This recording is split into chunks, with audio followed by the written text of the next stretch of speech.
Guys, welcome back to another episode of Five Drinks at Midnight. You know, the show, we bring the questions, guests bring the drinks, and we try to wrap up before midnight. Today, we're talking to a true flavor junkie, Jarrod Cuffe from Off the Cuff Irish Bitters. But before we do, hit the like and subscribe. It'll really help us out. Let's get started.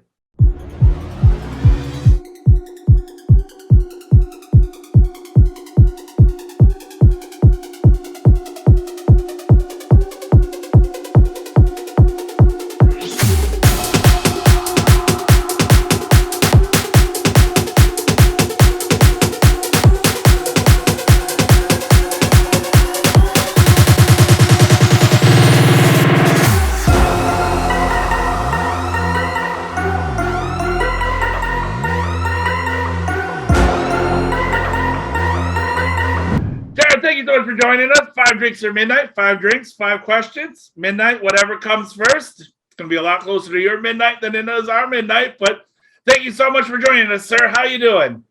Tim, thank you so much for having me, man. Pleasure to be here. That's great having you. I guess the first question is, what are we drinking first? Margaritas sound like a great place to start, baby. Let's perfect. Keep it pretty simple. Whoop. Clearly, I'm rusty. I haven't made drinks in a while. Wait a minute. All right, we got lime juice. We got a little bit of agave nectar. I'm so rusty that I have to measure anything. I used to be able to freeball these, but we got a little bit of homemade triple sec because I like mixing all my own flavors. Very nice. We got some Los Jales mezcal. And a bottle kill. And we got that's the end of stories on that, baby. That was too pleasurable drinking, unfortunately.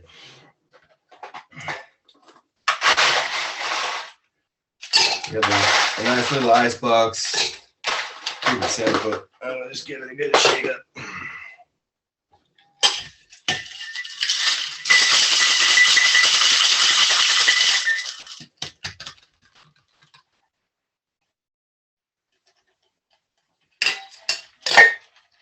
Simples. Now we can go on here. Cheers.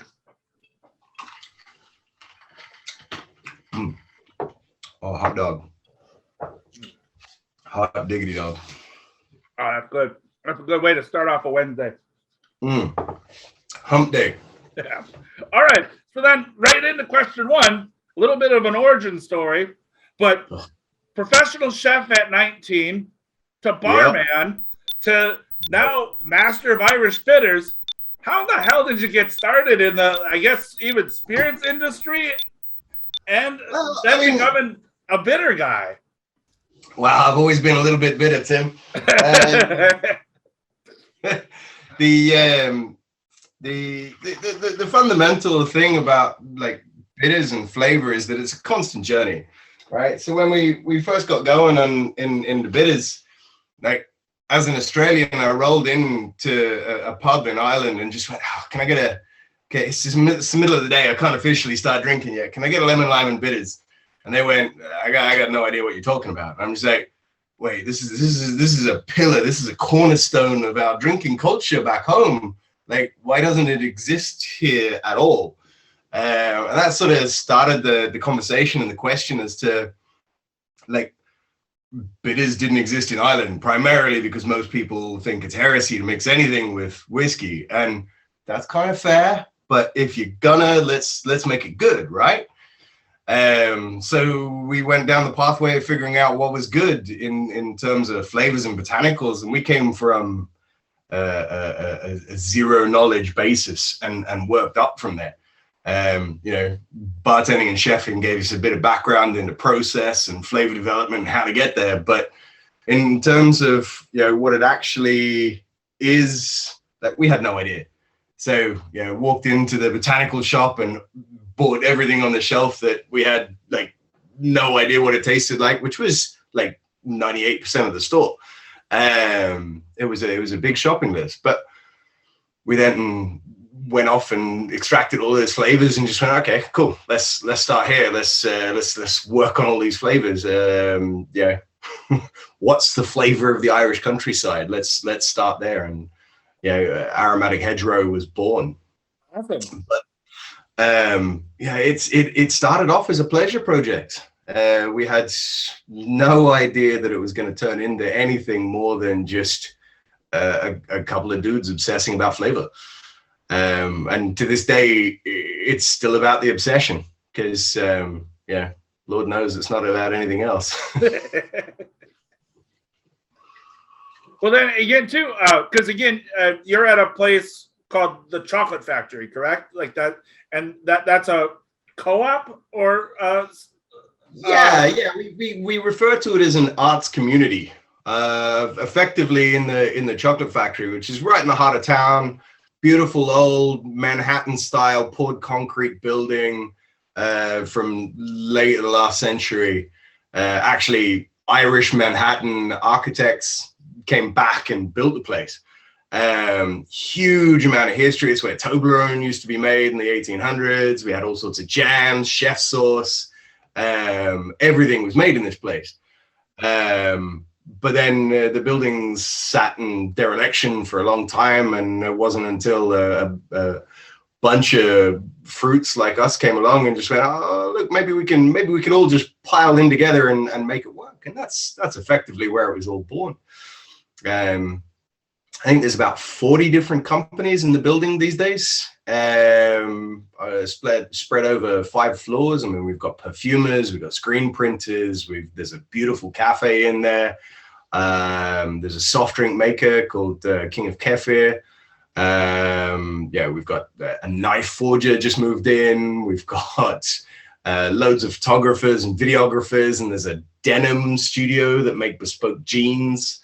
Several artists, furniture restorers. Like, there's just so much going on. It's a crazy building, but it's fantastic to have sort of all these extra brain cells that you can go and borrow occasionally. It's, hey, I have a problem and I don't know how to fix it. Like, and you'd have 40 people come together and just be like, hey, have you thought about this and that and this and that and that? And like, before you know it, you've come to a conclusion to a question that you didn't think you asked, but you now know that you can't live without. Excellent. But, I mean, that's question one. So, I mean, that's a really great origin story and a good start to the process. So, cheers to you. Shalom. On to question 2, drink 2. What are we drinking? All right, man. This is going to be an old fashioned. We're going to take your lovely Whiskey Wednesdays tool glass. I'm going to stick 10 ml of 1-to-1 honey syrup in there. We're then going to go 35 ml of Egan's Vintage. Very nice. We're then going to go 3 dashes of the Barmbrack, nearly 3 dashes, the new Barmbrack bitters. And then we've got 3 dashes of marmalades going in there too. And that's kind of it. Excellent. You can stick a scoop of ice in there if you want, but it's actually really cold here, so I'm going to not. Yeah.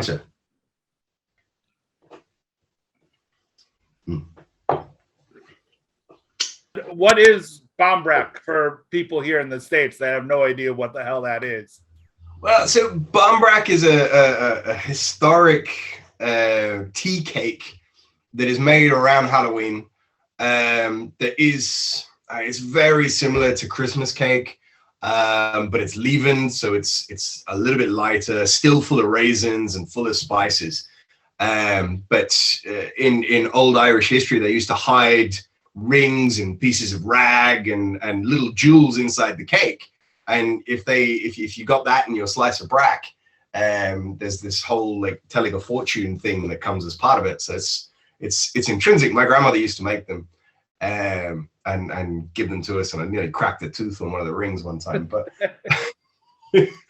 the flavor is unparalleled, like intrinsically Halloween in a cup.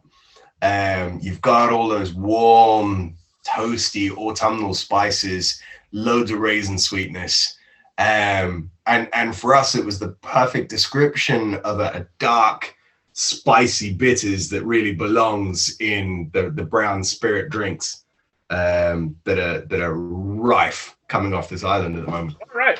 Well, then on to question 2. Can you tell us a little bit about the process of you making your bitters? Because I heard that you blend your bitters versus something called the tea bag method, which is what a majority of the bitters that you come across are done with. So you guys have a completely different process. Can you tell us a little bit about it? Well, so the bitters making process is a fairly lengthy one. There's about 45 days between start to finish on each batch. But what we do is we extract each of the botanicals out individually and then blend them all together in our beautiful new sets of tanks that we call the twins. But it's fairly lengthy in that regard. But if you think about it in terms of making a roast, I mean, a lot of people just throw all the botanicals into a tank and walk away and come back 30 days later and hope it's turned out good. But I mean, if you think about it in cooking foods or making a roast, you don't cook meat for the same amount of time that you cook the veg, right? So you want to make sure that you're controlling the exact circumstances that you get the extractions out of all the botanicals. The soft, delicate, leafy botanicals versus the hard, gnarly, bitter roots, they're going to require different amounts of extraction time. So we just make sure that we've got that dialed in exactly right for each of the respective botanicals, and then we just blend them all together. Very nice. And then like normally, then everybody would just normal wise, it would be like just dunk and let it stew. Is that really how other people would do it? A lot of people won't let me into their factories anymore, Tim. I can't verify this, but by and large, yeah, no, that's what they do. They just bosh it all into a tank and come back. Excellent. I mean, it's kind of my next question, but I mean, is there been stuff that you have been playing with, like as a chef, and then, but I mean, always be tasting kind of situation? Is there a bitters that you have been, or not? I don't want it like a scoop or anything, but like, has there been stuff that you've been playing with, or something that you've absolutely like thought was going to be amazing and it turned out like never ever again? Or well, okay, so the worst botanical ever is rhubarb root. Did you ever skin your elbow as a kid and your grandmother put iodine on it? Yep. Rhubarb root has this rank iodine flavor that just runs through it, and it just makes me think of skinned knees and skinned elbows. It's the worst flavor that I can imagine. But like so many of these flavors, they invoke emotion. It's the way your olfactory senses plug into the frontal cortex of your brain rather than going around the back like all of the other senses. Like the sense of smell invokes emotion faster than anything. So if we can send you off to a place very specifically, I mean that's what we're looking to do. One of the newest flavors. You've been to Dublin before, right? Oh yeah. You've been out on a heavy night. Has anybody taken you out for a spice bag or a spice box then thereafter? No. All right, so you're unindoctrinated into what a spice box is. Effectively, a spice bag is an Irish chipper meets Chinese crossover, where effectively the Chinese takeaways take a bag of chips and a couple of pieces of fried chicken. They throw it in a wok with a load of spices, some onions, some capsicum, and they stir fry it. Fucking amazing. I'm really pissed off that I mean it is hands down the best thing after you've had a rake of pints. There's nothing that just makes you feel happy and contented in the way that a spice bag does. So next time you're over, that's a date. We're going for a spice bag. But done. we're coming over in March, so I'm gonna make sure, or hopefully in March. So I'm gonna hit you up in 3 months, and we're gonna definitely get a spice bag. So I'm totally holding you to that. But it's actually the spice bag that leads us into the next flavor. Breaking news.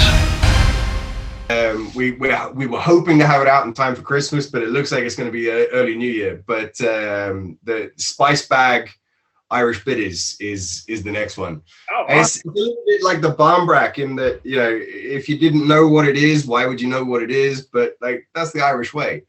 You'll get there when you get there. Okay, so then can you get into why such small bottles? Well, the general gist around them is tax here in Ireland is very, very, very high. In Ireland, the duty on alcohol means that there's $1 in each one of these bottles worth of tax, plus VAT. Like it really, really, really hurts. So if you make the bottle smaller, that minimizes it. The other thing is that like we've all seen a bottle of Angostura kicking around that's been on the bar for too many months, and it's just looking battered and tattered, and it's bigger than it needs to be. You know, you think about when you're mixing drinks, right? 2 bottles of these bitters, because they're at the higher ABV, they're a little bit more concentrated. When you mix them with the spirits, 2 bottles of bitters, 1 case of spirits. Like you're changing bottles of spirits 6 times. You can't change a tiny little bottle twice. Sure. Come on now. Well, that's question 2. So, I mean, flying through. So cheers. Slan.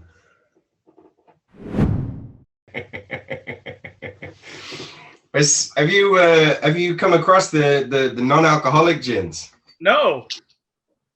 So this is Clearco. It's one of the few that doesn't taste like soap. Okay. But it's, I mean, it drinks nice. This is 0.0. All right. But like tonic water is always just too full of sugar for me. So I like using a tonic syrup. Okay. It just means that you can have it a little less potent, but still be like extra tasty. We're gonna go aromatic in there, because that's just nice and herbal. Let's do a little extra dash of lime in there. And so easy.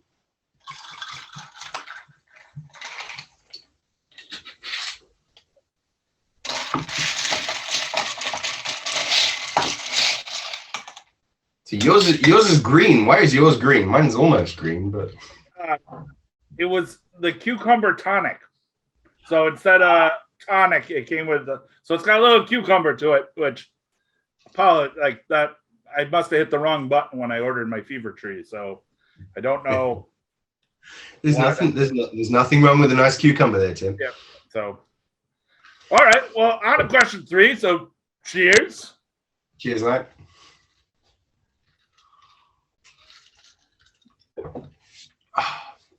So you've been quoted as saying bitters is to drink what seasoning is to food. As a chef, is that not true? Or yeah, no, it's definitely true. I just had to wrap my brain around it again. Are you always tasting and thinking this could be a good bitter? And if so, what is the worst and the best thing that you've had? We've kind of talked about it in the last question, but like, what is the worst and best thing? The question is absolutely positively yes, and the other half of that question is absolutely positively no.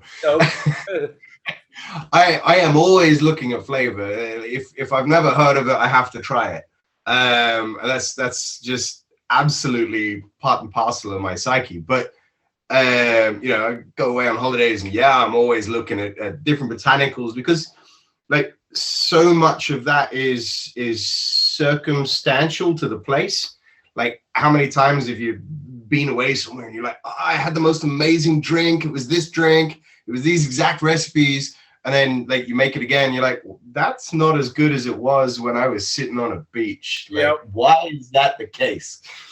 like flavor is completely down to perspective, and any given day, that can change, and that's why it's important to have a wide variety of balancing flavors. I don't think of bitters as things that are bitter, which some people do. That's fine.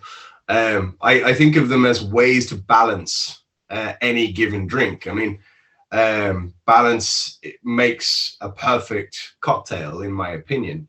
It can be made up of constituents that I don't like, but if it's in balance, it's a good drink, 100% of the time. And a lot of people get if you think about balance as this sort of teeter-totter, and you've got one flavor on one side and an opposing flavor on the other side. A lot of people get these oppositions incorrect. A lot of people think the balance for bitter is sweet, but that's actually the balance for sour. Sweet and sour are balancing flavors. The balance for bitter is salt, which frequently blows my mind. If somebody comes to me, oh, this is too bitter, or this isn't bitter enough, and it's like, well, there's either too much or not enough salt in it. Let's readdress those. I agree with you. They're not bitter. Like, they're not bitters. They're a complement to a cocktail. So off of that, I think it is really the best thing. And even today, again, thinking about putting marmalade into my old fashioned. So, again, amazing, but never would have thought of that as a bitter or a complement component, if you will. That is. In Thailand, when you order food in any restaurant, right, they come out with a seasoning caddy. Most of the time we go to restaurants and we look at little pots of salt and pepper, and that's great. But you go to Thailand and they bring out a caddy of, you got fish sauce, you got fresh coriander, you got lime wedges, you got pickled chili, and the concept that everybody is different given a different point in time. Sometimes you want to be refreshed, sometimes you want to be really dug into with chili, sometimes you want to just really brighten it up, sometimes you want to just I need salt. I frequently get these umami cravings, and I have finally found the cure for them. It's mushrooms. All right. We've just started being so. There's three things that come out of Ireland that are unparalleled, in my opinion. One of them's potatoes, one of them's whiskey, yep. And the other one is mushrooms. Okay. Fundamentally, you need a temperate climate that's not likely to kill you for all of those things to succeed. So mushrooms, whiskey, and potatoes are, without any question of doubt in my mind, the best things to come out of this country, short of the people. Well, may as well.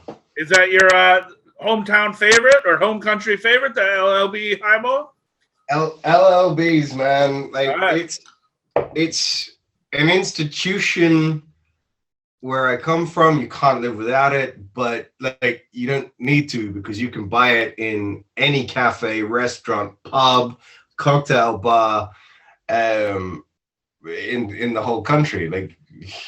You say, can I get an LLB? You don't even need to iterate exactly what it is that you're talking about. It's there right next to Coke and Sprite. It's a cornerstone. This is kind of the origin. This is the drink that actually, again, according to your origin story, made you start off the cuff. So, well, it was the fact that it was completely missing from a culture that I felt at home with, that I felt I needed to, if I was going to stay here long term, this needed to come into the picture in some degree. It's such a simple drink. It's lemonade, fresh lime, and bitters. And it's the closest thing to a grown-up drink when you're not drinking that it needs to get to. So, I don't know how else to say it. It works. I think that, again, it's like I can totally see why this. Again, I put a lime as a garnish, so I misread your. No, absolutely. Lime as a garnish is the right thing to do. The citrus fruit here in Ireland right now sucks because it's the middle of winter. Yep. So I just juice it. But it doesn't need to be complex. It doesn't need to be fancy, but it does need to be on every menu in the damn world. Excellent. Well, cheers. Cheers, mate. Oh, that's a bloody big coin. Save that one for the last question. Fair enough. Well, this question actually comes from your partner in crime, Chris.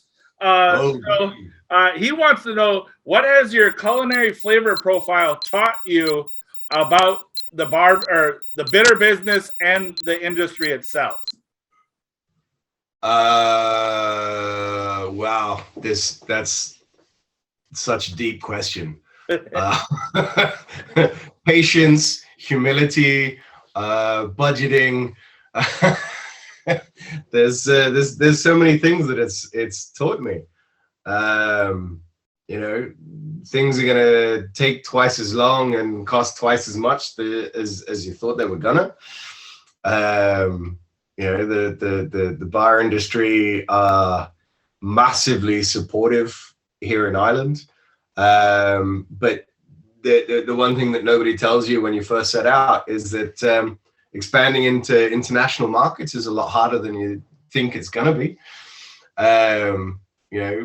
We've been trying to secure international distribution now for 2.5 years. And COVID's really kicked the snot out of those plans. Yep. When COVID kicked off, we lost 80% of our customer base here in Ireland. A vast majority of them still haven't come back to work. The few that have been massively supportive, but it's going to take a while to return to normal if at all. I guess what do you think you talked a little bit about international markets. What would be next for Off the Cuff? Well, we've just come on board with Intrepid Spirits. They have been absolutely fantastic to date.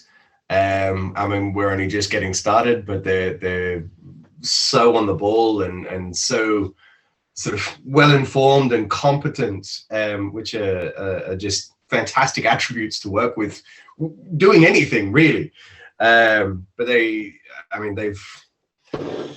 really helped to sort of stabilize what's going on here in Ireland, and they're doing good things in regards to introducing us to hopefully new distribution channels internationally.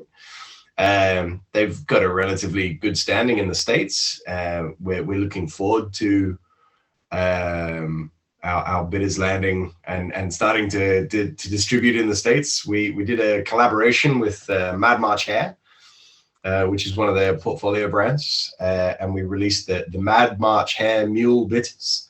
Oh, all right. If you haven't seen the new branding. I have not. So, all right, we'll keep an eye out for that. So off of that, again, I know that Irish Malts has you guys. We can buy directly from the site. Do you ship stateside yet, or no? We don't. No. Okay. The guys at Irish Malts, I think, do. Yes. They do. But we're yet to have any direct stock in the States. We're hoping to fix that this side of the next year.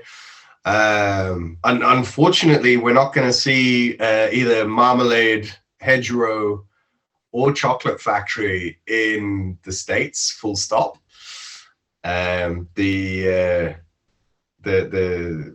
TTB have had some issues with some of the ingredients. Okay. We were like, these aren't on your list of things that we couldn't use. And they're like, yeah, but they're not on the list of things that you can use. And we're like,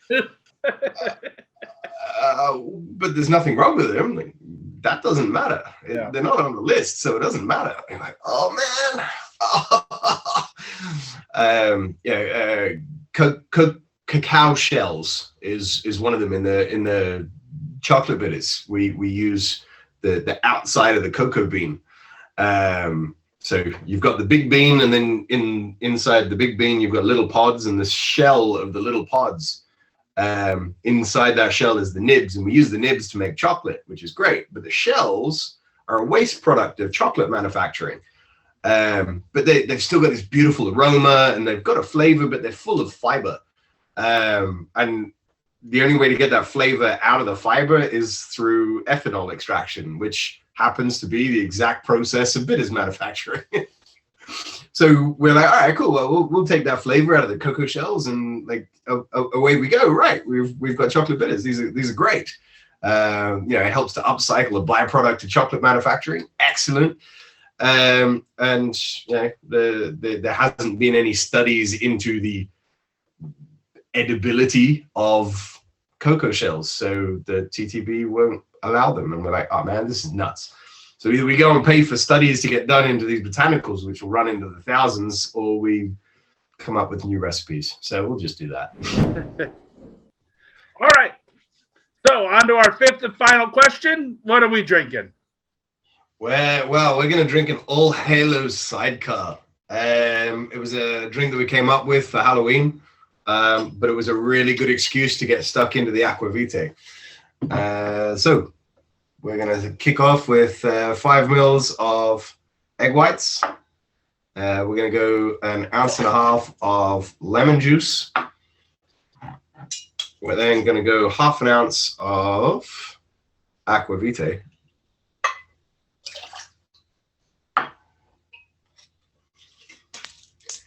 They always say don't drink your own supply, but I can't help myself. Damn good. Can't go wrong with it. Well, you can. That's why they had to ban it in several parishes.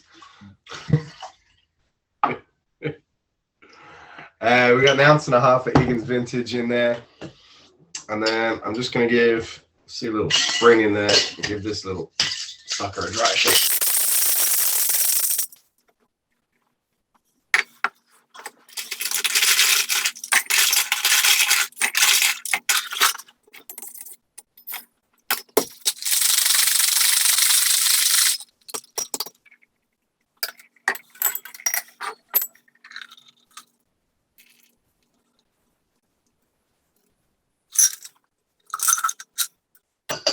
All right.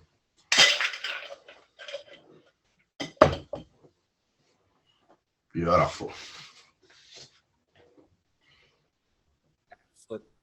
Cheers, sir. Cheers, mate.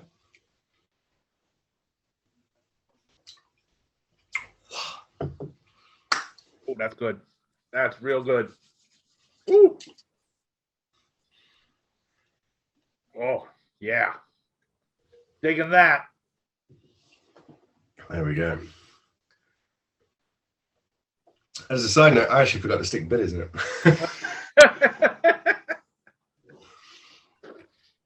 We won't tell anybody. Don't tell anybody. I always forget to spec out my own product. I've got flavors you don't got. But they're coming. They're coming. They're coming. They're real coming. I promise they're coming. Excellent. I can't wait. We should have 3 new flavors inside the next 6 months. Oh, that's amazing. And then, so basically two other ones than the one that you from the Spice Box, or 3 other. Yeah, so we've got Spice Box. We've then got Sea Spray coming, which is going to be really seaweed enriched. Loads of that umami kick. Very nice. We've then got the Mad March Hair coming as well, which technically in my head that's already released because I've shipped them. And then we've got another collaboration one which I can't wait to name drop, but until they do, I can't. Gotcha. Totally understand. Is that all off what you just said? Is that all off the record, or can we use that? What I've said is okay. I haven't dropped any balls on those ones. All right, excellent. Question of the night comes down to the flip of the Whiskey Wednesday coin. You can flip it, you can spin it, you can do whatever you want. You don't have to answer. The coin will answer for us, and it's just a silly way to end the night. But our last question, it actually comes down to a video that I saw you do. You were being interviewed by an Italian woman at a Irish food convention. People drinking bitters? What is this? Do people still look at you funny when you're trying to introduce bitters into their cocktails?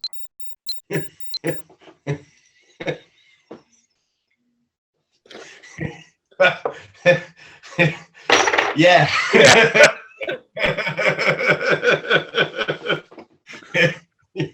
It's look, that one's a simple answer. Either you've heard about him and you know about him, or you haven't heard about him and you don't know about him. But either way, a couple of dashes in your drink, somebody's always looking at you funny. Yeah. And again, I mean, cocktail culture is really starting to boom in Ireland. So, I mean, I think that's freaking amazing because, I remember the first time I was in Ireland, I was at the old stand and I asked for an old fashioned, and the guy fucking kicked me right out of the pub because he was like, I don't have anything to fucking make that. And I was like, okay, well, just a neat pour would work. But I mean, we've got our first 2-star Michelin out in Selbridge called Imsha. The bar out there is just got this wicked bar program that uses only Irish products, like full stop, which subsequently means that we're in most of the drinks, which is amazing. That's awesome. We love looking after them, but I mean, if you go that crossover between high-end drinks and high-end food, there's just a plethora of places coming out. Alta has just installed a really high-end dining experience that's on the top floor of a car park in the center of town, and it's just, you think about this is going to be a restaurant in a car park, it's going to be grungy, it's going to be rough, and you walk in and it's the most beautifully lit, warm experience. You're like, this is surreal. It's so surreal. But the drinks that they're knocking out are fantastic, and the food's fantastic, and the experience is fantastic. But the sum of all its constituent parts equals a greater achievement. It's just what they've done, where they've done, and how they've done is just phenomenal. And there's a lot of places that are coming up like that.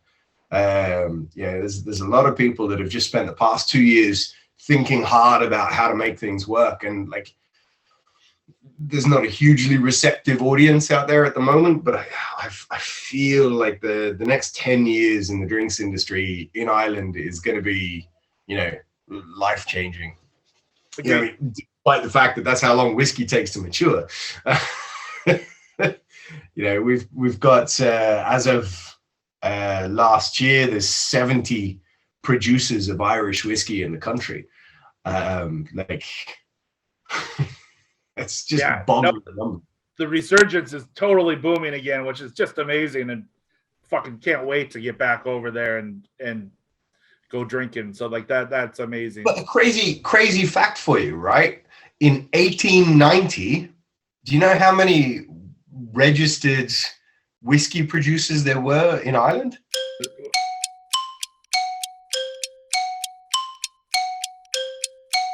In 1890, there was 87. Oh, okay.